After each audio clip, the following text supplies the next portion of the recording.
Que el Señor les bendiga grandemente.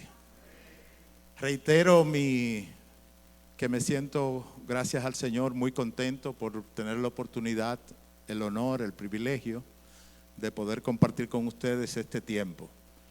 Y sin lugar a dudas, el domingo pasado mucho más, donde en el inicio tuvimos la oportunidad de compartir con hermanos de diferentes congregaciones, donde pudimos expresarnos los lazos de amor, de amistad, de aprecio en el Señor. Así que nos sentimos contentos también de que hoy tengamos esa misma oportunidad de poder compartir la palabra de Dios con todos ustedes.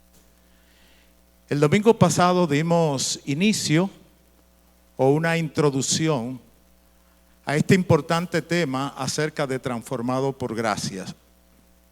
De manera que con esta introducción pudimos enmarcar algunos puntos importantes antes de dar inicio al tema, sobre todo los propósitos, la tesis que nos habíamos propuesto de comprobar, sobre todo en el aspecto del carácter del creyente, cómo la gracia de Dios nos cambia y nos transforma. Y pudimos dar inicio a la primera parte de la serie de estudios, enfocándonos especialmente en la gracia como fuente de transformación. Cuando concluí el domingo pasado, un hermano se me acercó y me dijo: el último cuadro que tú presentaste, ¿es todo o va a continuar con ese cuadro? Y me retó, y yo quiero hoy que nos enfoquemos en ese cuadro, el último cuadro que vimos. No sé si lo tenemos aquí detrás, todavía no lo tenemos. Aquí está, perfectamente. Bien, hoy vamos a tener este slide, o Fermina, como le gusta a Pablo Vicioso decirle a esta parte de la presentación. Así que hoy vamos a centrarnos exclusivamente en este punto de 2 de Corintios capítulo 3 y verso 18. Así que ya nuestro hermano Manuel tuvo una lectura de la palabra de Dios y yo quisiera que podamos reiterarla, porque este va a ser el texto básico que vamos a compartir durante todo este trayecto. Así que acompáñenme hoy a tener esta oportunidad de leer en la porción que nuestro hermano Manuel leyó, solamente en esta ocasión, en 2 de Corintios capítulo 3, y vayamos al verso 18. 2 de Corintios capítulo 3 y verso 18. Ahí nos vamos a quedar durante todo el trayecto de la exposición. Así que dice la palabra de Dios, lo que no tienen sus Biblias lo pueden leer arriba.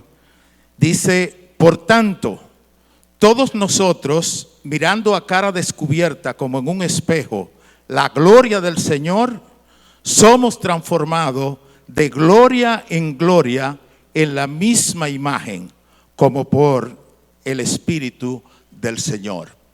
Así que este es, como decía, el texto base que vamos a analizar durante el transcurso de toda esta noche. Como todos ustedes saben, el apóstol Pablo escribió a la iglesia, a los hermanos que estaban ubicados en la iglesia de Corinto. Y la comunidad de Corinto era una comunidad muy particular, porque tenía muchas características que el apóstol Pablo estaba sumamente consciente del reto que representaba estar en una iglesia con esa característica.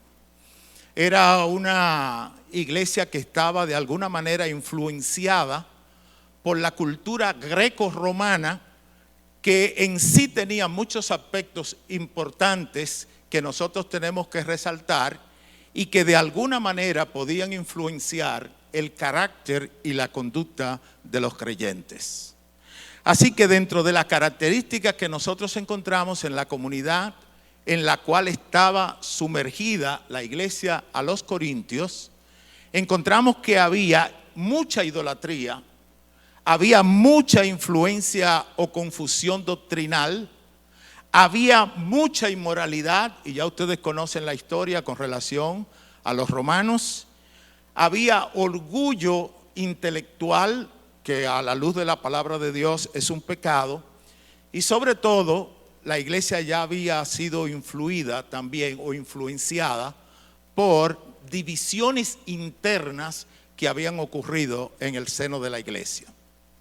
Esto trajo como consecuencia que el apóstol Pablo, siendo informado en primera instancia, como bien expresa el capítulo 1 de Primera de Corintios, siendo informado por los de Cloé, es una motivación para que el apóstol Pablo escribiera la primera carta a los Corintios. Pero esa comunicación acerca de la condición y del estado de la iglesia no solo fue contactada por el apóstol Pablo a través de los hermanos de Cloé, sino también por una comisión especial que se acercó al apóstol Pablo y que le comunicó también sobre esa situación.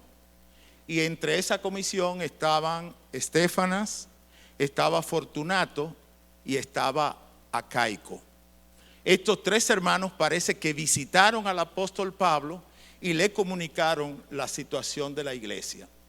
Y eso es, en primera instancia, lo que motiva a que el apóstol Pablo escribiera la primera carta y en esa primera carta enfrentara los diferentes problemas que tenía la iglesia de Corinto. Así que luego de concluir la primera carta, esa carta como que trajo un impacto en la iglesia y muchos adversaron a Pablo por esa carta. Cuando leemos la segunda carta, nos damos cuenta que el apóstol Pablo riposta a aquellos que lo enfrentaron.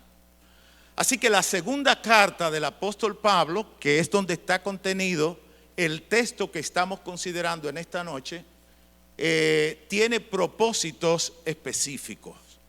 Y me gustaría enunciar algunos de esos propósitos específicos, porque el último de esos propósitos tiene que ver con el tema de la transformación por gracia.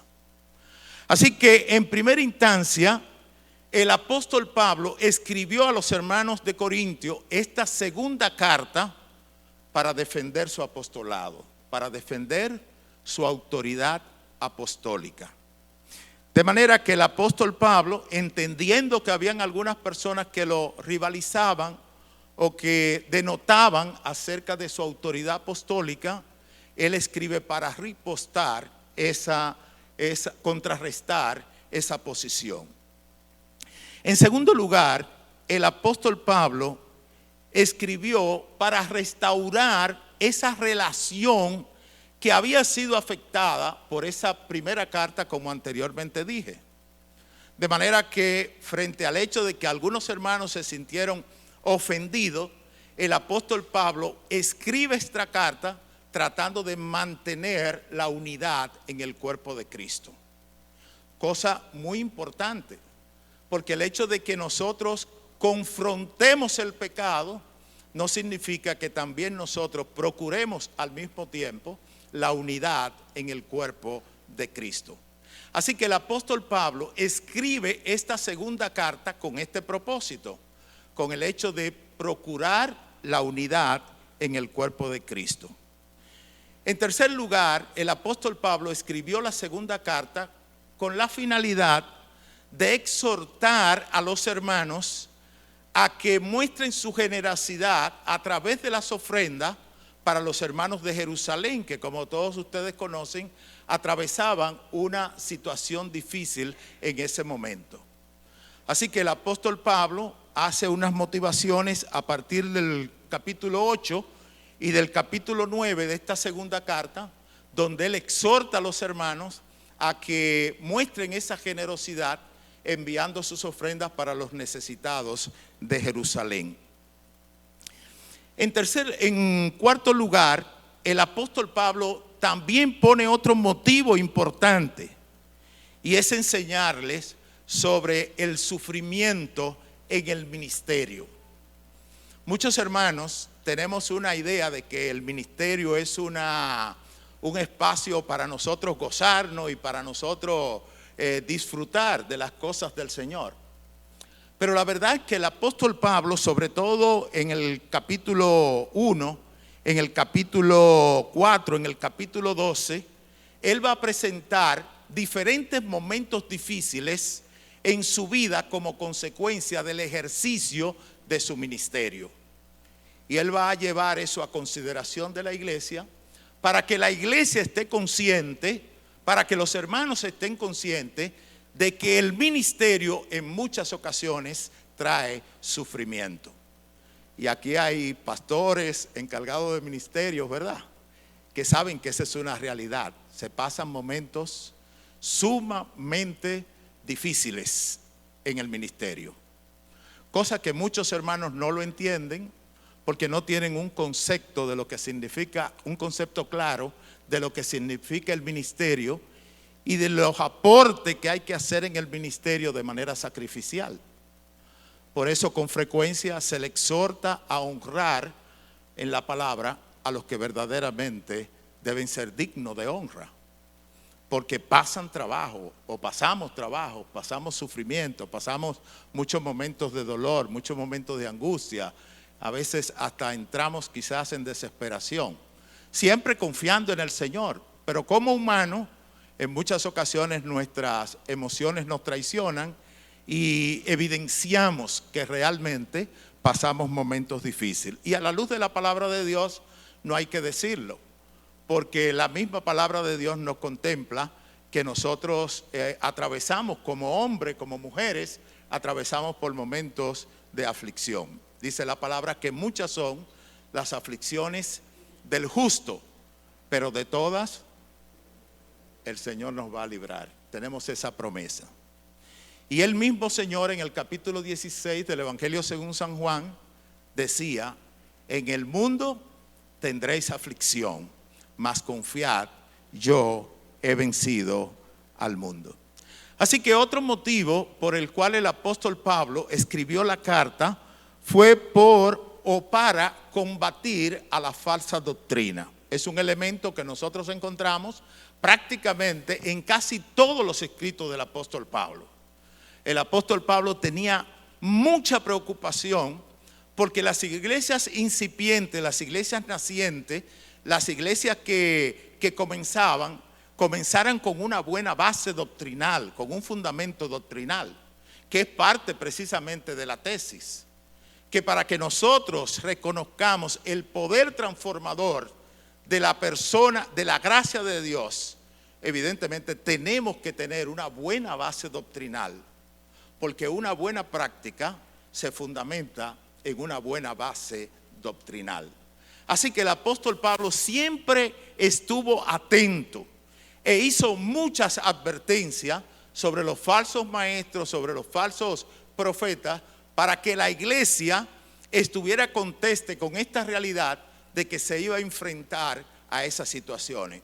Y no solo vemos al apóstol Pablo, vemos a Judas, a Pedro, al apóstol Pedro y a muchos otros que escribieron y que demostraron y comprobaron la existencia de falsa doctrina en ese tiempo. El domingo pasado también me tocó hablar en la iglesia y hablábamos acerca de la carta, de la epístola del apóstol Judas, y hablábamos acerca de las doctrinas o la falsa doctrina que comenzaban a dar sus primeros pasos en la iglesia de ese tiempo. Así que Judas, en el versículo 3, exhorta a la iglesia a combatir ardientemente por la fe que ha sido dada una vez a los santos.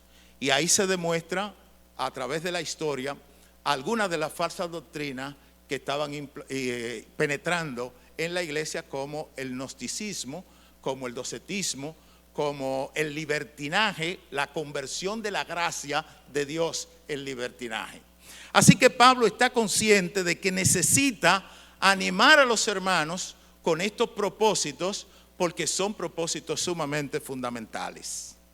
Entonces el apóstol Pablo también exhorta y anima a los creyentes a vivir una vida de santidad con una evidencia de compromiso en la obra del Señor. Así que nosotros encontramos muchos motivos por los cuales el apóstol Pablo escribió. Pero uno de los motivos que nos llama la atención es el aspecto de la transformación del creyente. El apóstol Pablo escribió para que los creyentes estuvieran conscientes del proceso de transformación a través de la gracia, que es cuando él concluye justamente el capítulo 3 y es el último versículo que él aborda para tratar el tema de la transformación por gracia. Entonces, ¿por qué para nosotros es importante este propósito particular que el apóstol Pablo trae? Bueno, porque ahí el apóstol Pablo va a explicar cómo se produce la transformación del creyente. Y ahí ustedes ven en esta gráfica algunos de los aspectos importantes que tienen que ver con la transformación del creyente. Pero mis amados hermanos, el apóstol Pablo no entra de una vez con el proceso de transformación, sino que lo que el apóstol Pablo hace es hacer un contraste a partir del versículo 7 entre el antiguo pacto y el nuevo pacto. Entre el antiguo pacto y el nuevo pacto. Y vamos a ver algunos aspectos importantes porque tienen que ver necesariamente con el aspecto de la transformación del creyente. Entonces, en este capítulo 3, el apóstol Pablo va a manejar, va a argumentar sobre esa diferencia, en qué se diferencia el antiguo pacto y el nuevo pacto. Y sobre todo, él va a plantear por qué el antiguo pacto tenía gloria, pero por qué el nuevo pacto tiene mucho mayor gloria que el antiguo pacto. Y fíjense que justamente el apóstol Pablo en este versículo 18 está manejando ese aspecto de que el creyente tiene que ser transformado para mostrar o reflejar la gloria de Dios. Tiene que ser cambiado, tiene que ser transformado para poder reflejar esa gloria de Dios. Y esa gloria la vamos a reflejar sobre todo a través del carácter del creyente, a través del carácter, de la conducta, del temperamento, del comportamiento del creyente. Es ahí donde el creyente va a dar testimonio, va a reflejar la verdadera gloria de Dios. Así que en primer lugar, el apóstol Pablo describe en el versículo 7 de este capítulo 3 que el antiguo pacto tuvo gloria. No es que no tuvo gloria, sí, el antiguo pacto tuvo gloria. Y él dice que ese antiguo pacto tuvo gloria, pero que esa gloria era una gloria temporal, era una gloria limitada. Ese antiguo pacto tenía una gloria, pero era una gloria limitada en comparación con la gloria del nuevo pacto. Y él va a dar las razones por las cuales habían estas diferencias entre el antiguo pacto y el nuevo pacto. Y él dice, en primer lugar, el antiguo pacto manifiesta de manera visible la gloria de Dios. Y eso lo vemos sobre todo en el caso de Moisés, cuando recibió las tablas en piedra. Moisés recibió esas tablas y dice la palabra de Dios que cuando Moisés bajó, ¿qué pasaba con esa tabla? La gloria de Dios se reflejaba en la vida, en el rostro de Moisés. La gloria de Dios se reflejaba en el rostro de Moisés. Así que esta gloria que Moisés reflejaba, de alguna manera reflejaba también la gloria de Dios, porque ese pacto antiguo estaba refrendado con la presencia de Dios para el pueblo de Israel. Y entonces aquí nosotros vemos de una manera quizás un poco difusa la gloria de Dios a través de la figura que nosotros encontramos en el pacto que Moisés representa, o en el ministerio de la ley, como también se conoce. Así que de esa manera nosotros encontramos que el Señor mostró su aprobación hacia ese pacto, avalándolo a través del rostro de Moisés resplandeciendo con su gloria. Ahora, no solamente nosotros encontramos que esto simbolizaba que el antiguo pacto fue dado bajo la manifestación directa de Dios, sino que también esta ley estaba acompañada con la gloria presente de Dios en la vida de Moisés y en la vida del pueblo. La gloria de Dios se manifestó en muchas ocasiones en el pueblo, pero era una gloria limitada, no era una gloria permanente, no era una gloria eterna, era una gloria temporal. En el caso de Moisés, hasta el tiempo que el Señor le permitió que reflejara su gloria a través de su rostro. En el caso del pueblo, en cada una de las manifestaciones donde se vio la gloria de Dios, fueron de una manera limitada o de una manera temporal. Ahora, ese pacto antiguo, la función principal era revelarlo como la ley divina que procedía de Dios. Y es importante considerar esto porque ese pacto representaba el carácter santo y justo de la persona de nuestro Dios. Esa ley representaba esa parte del carácter de Dios, de su justicia y de su santidad. Así que cuando nosotros encontramos al apóstol Pablo haciendo acopio de esos elementos del carácter moral de la persona de nuestro Dios, nosotros encontramos cuando él dice en Tito capítulo 2 y verso 12 que nosotros debemos ser sobrio, justo y actuar de manera piadosa. En otras palabras, lo que Pablo está diciendo aquí a Tito de manera particular era que él debía actuar con santidad y con justicia. Básicamente esos eran los elementos. Y ese es el mismo concepto que él reitera en Romanos capítulo 12, verso 1 y verso 2, cuando dice que presentemos nuestros cuerpos como en sacrificio vivo, santo y agradable a Dios. En otras palabras, con esa misma característica del carácter de Dios, con justicia y con santidad. Ahora, la ley evidentemente era incapaz de dar vida, no podía producir vida. Y eso lo encontramos en Gálatas en el capítulo 3 y en el verso 21, donde el apóstol explica la incapacidad de la ley para poder dar vida. Y esta ley revelada era el estándar moral, reflejaba el estándar moral y el propósito de Dios para la vida del hombre. De manera que esta ley era importante y tenía su gloria porque de alguna manera comenzaba a mostrar a la humanidad, al hombre comenzaba a mostrarle el carácter de Dios. Pero aquí pasa algo muy importante y es que no se le visualizaba con tanta claridad, ¿verdad? No se visualizaba bien. Vamos a hacer un contraste entre los espejos de hoy y los espejos de la antigüedad. Los espejos de la antigüedad con frecuencia eran hechos de bronce.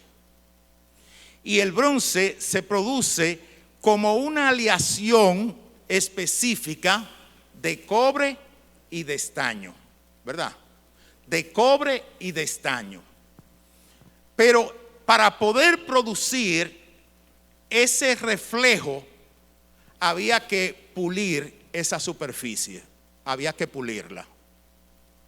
Pero había que pulirla mucho, porque si usted no la pulía mucho, mientras más usted la pulía, esa superficie era más reflectante, podía reflejar mejor la imagen. Pero el bronce tiene la particularidad de que tenía algunos elementos químicos que podían atacarlo y podían deformar esa imagen. podían corromper la imagen, podían distorsionar la imagen. Así que los espejos de hoy ya no se fabrican con bronce, se fabrican con un cristal que sirve de protección para cubrir la lámina que nos permite vernos de una mejor manera que la imagen del bronce. Ya no. Cuando usted se ve en un espejo, compara esos dos espejos, se va a dar cuenta de la diferencia que hay. Ahora, ¿por qué hay diferencia? Bueno, porque el cristal, a través de esa digamos, película que se proyecta a través del cristal, usted ve la imagen mucho más clara y menos distorsionada. Y eso era lo que pasaba con la ley. La ley no nos permitía ver claramente el propósito que Dios tenía. Y por eso se hace necesario un Nuevo Testamento. Se hace necesario un Nuevo Testamento para que nosotros podamos ver con mejor claridad el propósito de Dios. Así que nosotros encontramos que la gloria de Dios estaba asociada al ministerio de la muerte en lo que tiene que ver con el Antiguo Testamento. ¿Por qué? Porque a pesar de que esa gloria nos llevaba a la muerte, porque ¿qué era lo que hacía la ley? La ley demostraba que yo era un pecador y que yo era digno de muerte. Que yo era un pecador y que yo era digno de muerte. Así que el apóstol Pablo resume todo esto diciendo que era necesario que hubiera un nuevo pacto. Y es lo que Hebreos aclara de una mejor manera. Ahora, a partir del versículo 8 de este capítulo 3, entonces viene la comparación entre el antiguo pacto y el nuevo pacto. Vayamos a la porción de la palabra de Dios en 2 de Corintios capítulo 3 y vayamos a los versículos 8 en adelante.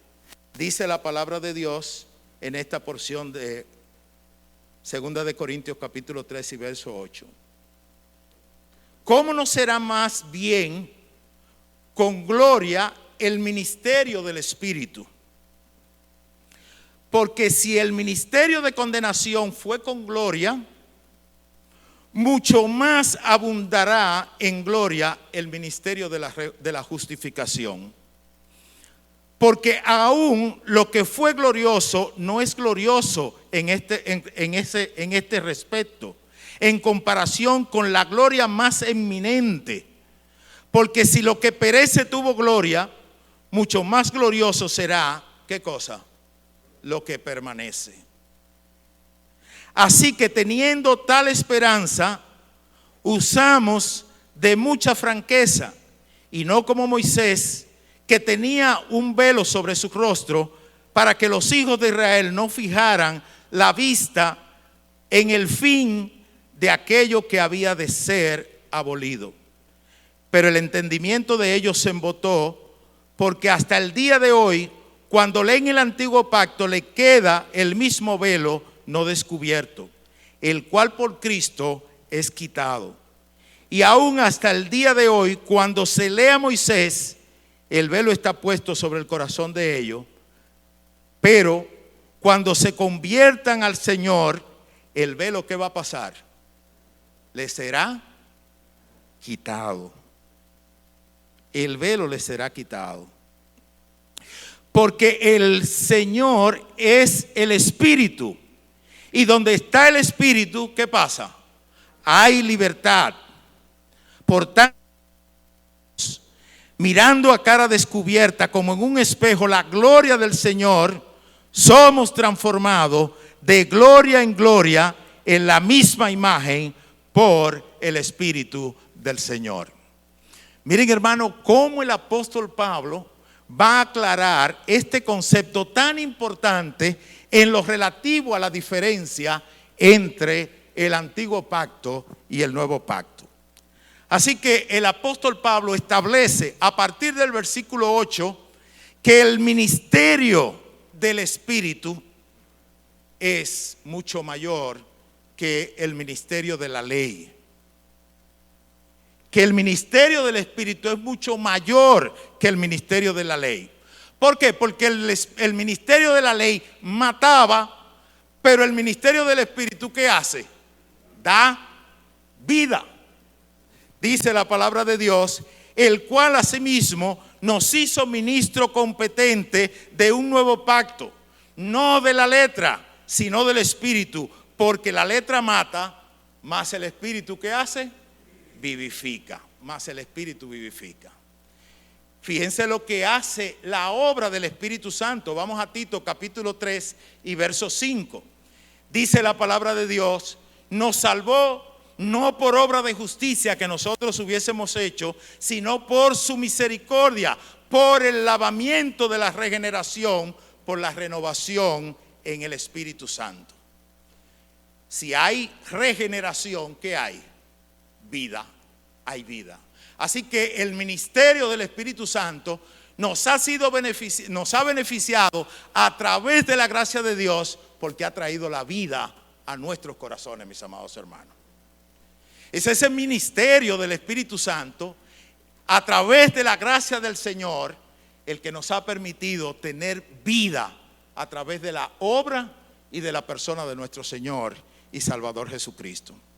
Primera de Pedro capítulo 1, verso 22 al verso 23 dice la palabra de Dios: habiendo purificado nuestras almas por la obediencia a la verdad, mediante el Espíritu, para el amor fraternal no fingido, amaos unos a otros entrañablemente de corazón puro, siendo, ¿qué cosa? Renacidos, no de simiente corruptible, sino de incorruptible, por la palabra de Dios que vive y permanece para siempre. Mis hermanos, a veces no entendemos de manera clara lo que el nuevo pacto ha traído a la vida de cada uno de nosotros. No lo entendemos de manera clara. Pero el apóstol Pablo lo aclara con mucha precisión en esta porción de la palabra de Dios. Y lo trae a consideración para que nosotros estemos conscientes del cambio y la transformación que se va a operar gracias a que la fuente de transformación es la gracia de Dios, que va a traer vida nueva, como expresa 2 de Corintios capítulo 5, verso 17. Así que, en primer lugar, nosotros encontramos que el nuevo pacto va a traer regeneración, nos va a dar una vida, nos va a dar una vida nueva, porque estábamos muertos en nuestros delitos y pecados, como establece Efesios capítulo 2. De manera que el segundo punto que trae Pablo a colación con relación a el nuevo pacto es que este nuevo pacto va a producir transformaciones en la vida del creyente. Y más adelante vamos a ver cuáles son esas transformaciones que produce el nuevo pacto. Pero Romanos capítulo 12, verso 1 y verso 2 establecen sumamente clara esa transformación. Dice Romanos: así que, hermanos, os ruego por las misericordias de Dios que presentéis vuestros cuerpos en sacrificio vivo y santo, agradable a Dios, que es, ¿qué cosa? Vuestro culto racional. En otras palabras, es un culto que se hace no con las emociones. Evidentemente pueden influir emociones, pero lo que lo domina es la razón. Lo que lo domina es la razón. Muchos hermanos distorsionan este versículo y le dan más atención a las emociones que al razonamiento que Dios pide que nosotros tengamos cuando hacemos lo que hacemos con razonamiento. Y eso también lo vimos en Tito capítulo 2, del verso 11 en adelante. Acompáñenme a Tito capítulo 2, verso 11 en adelante, donde también nosotros vemos ese elemento de la transformación. Dice la palabra de Dios a partir del verso 11. Sabiendo que el tal se ha pervertido perdón, no, estoy en el 3 ahí, en el 11. Ya me parecía extraño, ¿verdad? Porque la gracia de Dios se ha manifestado para salvación a todos los hombres, enseñándoles que renunciando a la impiedad y a los deseos mundanos, vivamos en este mundo sobria, justa y piadosamente, aguardando la esperanza bienaventurada y la manifestación gloriosa de nuestro gran Dios y Salvador Jesucristo, quien se dio a sí mismo por nosotros para redimirnos de toda iniquidad y purificar para sí un pueblo propio celoso de buenas obras. Y ahí nosotros vemos todo el proceso de cambio y de transformación que se producen en la vida del creyente como consecuencia del nuevo pacto en la obra y en la persona de nuestro Señor y Salvador Jesucristo. Pero mis amados hermanos, el nuevo pacto no solo trae regeneración, no solo trae transformación, el nuevo pacto trae comunión con la persona de nuestro Dios. Ahora nosotros podemos comunicarnos con Dios. Ahora podemos entablar una comunicación con la persona de nuestro Dios. Y el apóstol Pablo, en Hebreos se aclara bastante. Ahí vayan conmigo a Hebreos capítulo 10 y leamos versículo 19 al versículo 22. Dice la palabra de Dios lo siguiente: así que, hermanos, teniendo libertad para entrar en el lugar santísimo por la sangre de nuestro Señor Jesucristo, por el camino nuevo y vivo que Él nos abrió a través del velo, esto es, de su carne, teniendo un gran sumo sacerdote sobre la casa de Dios. Y vean el verso 22. Acerquémonos ¿cómo? Con corazón sincero, con plena ¿qué cosa? Certidumbre de fe, purificados los corazones de mala conciencia y lavados los cuerpos con agua pura. Fíjense cómo el nuevo pacto ha traído esa bendición de darnos regeneración a través de la obra del Espíritu, de transformarnos a través de la obra del Espíritu, de darnos también la oportunidad de comunicarnos con nuestro Dios a través de la gracia transformadora. Por eso es tan importante que nosotros hablemos de esa gracia que transforma, de esa gracia que cambia, de esa gracia que renueva la vida del creyente. De manera que en el antiguo pacto el ministerio era de condenación, porque evidenciaba el pecado y traía a juicio al pecador. Pero ahora, en cambio, nosotros encontramos lo que dice la palabra de Dios en Romanos capítulo 3 y verso 21. Pero ahora, aparte de la ley, se ha manifestado la justicia de Dios, testificada por la ley y los profetas, la justicia de Dios por medio de la fe en nuestro Señor Jesucristo para todos los que creen en Él, porque no hay diferencia, por cuanto todos pecaron y están destituidos de la gloria de Dios, siendo justificados gratuitamente. El favor inmerecido, ahí está, mediante la redención que es en Cristo Jesús, a quien Dios puso como ¿qué?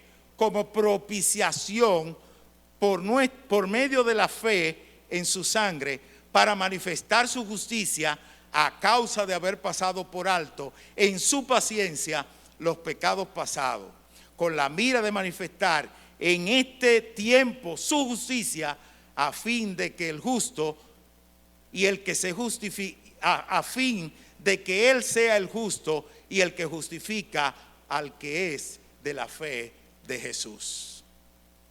Entonces, mis amados hermanos, tenemos este privilegio, y aparte de todos esos elementos, tenemos ahora un pacto que es permanente, no es transitorio, no es temporal. Tenemos un pacto que permanece eternamente y para siempre.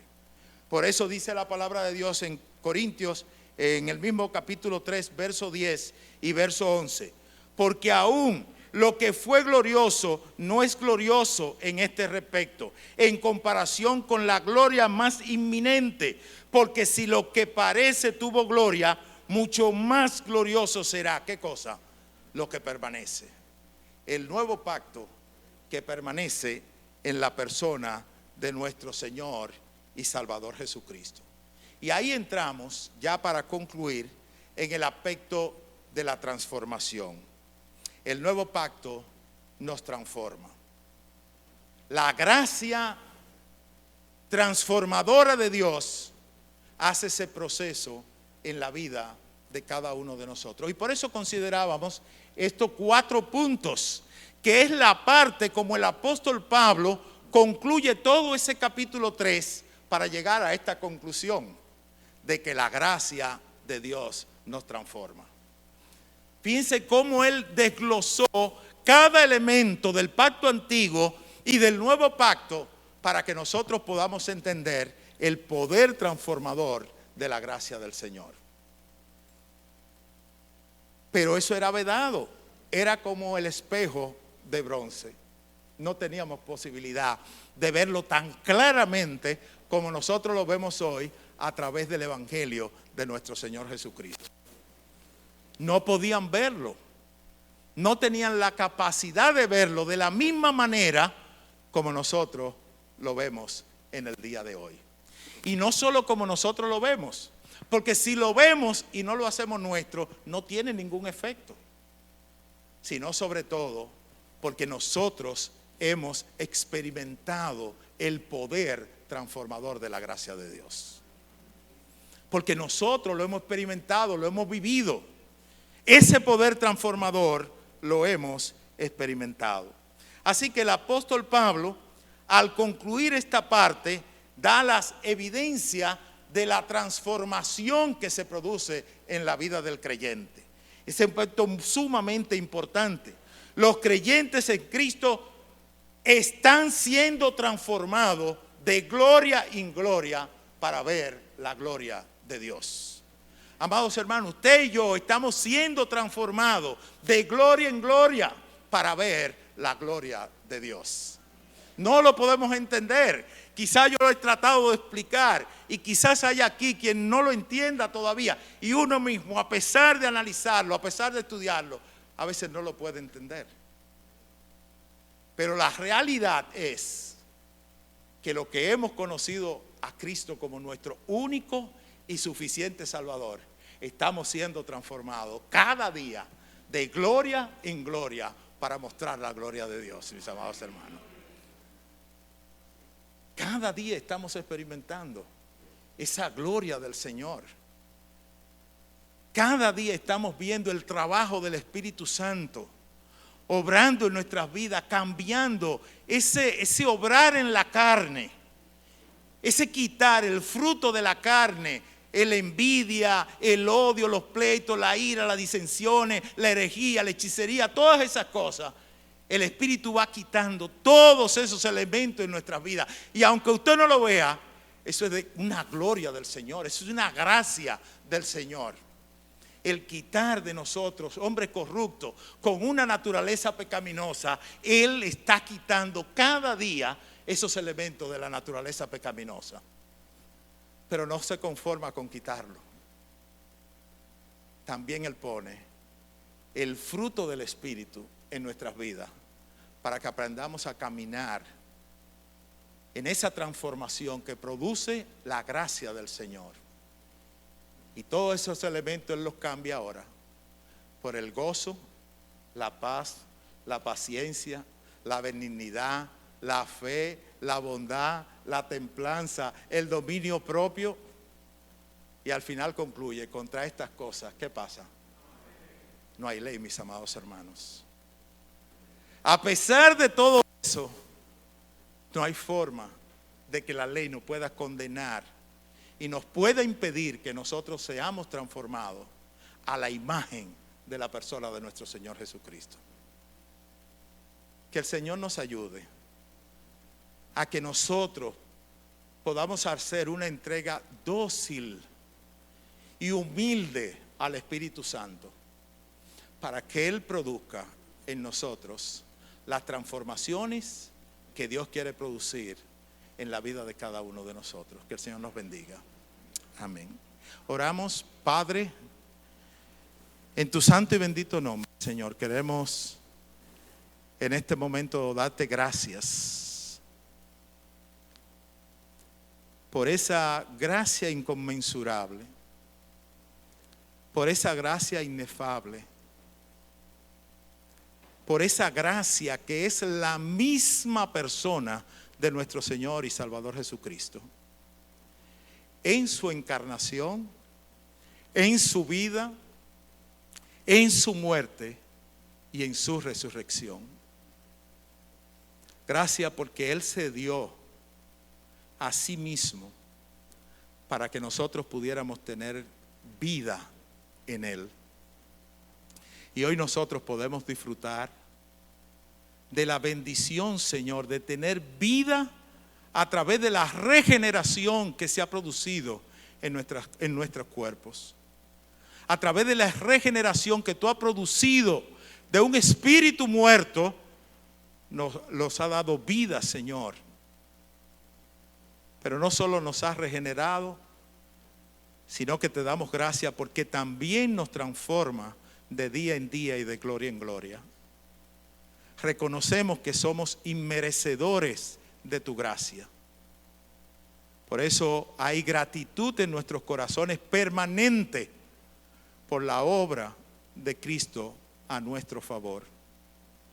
Y gracias porque ahora podemos comunicarnos abiertamente contigo, acercarnos con confianza al trono de la gracia, sabiendo que tus oídos están prestos para escuchar nuestro clamor. Gracias por transformarnos, gracias por regenerarnos, gracias por permitirnos comunicarnos contigo a través de la gracia transformadora que es la persona de nuestro Señor y Salvador Jesucristo. Amén. Amén. Bien, mis hermanos, que el Señor les bendiga. Si Dios lo permite, el próximo sábado estaremos continuando con temas importantes acerca de la transformación por gracia. Que el Señor les bendiga.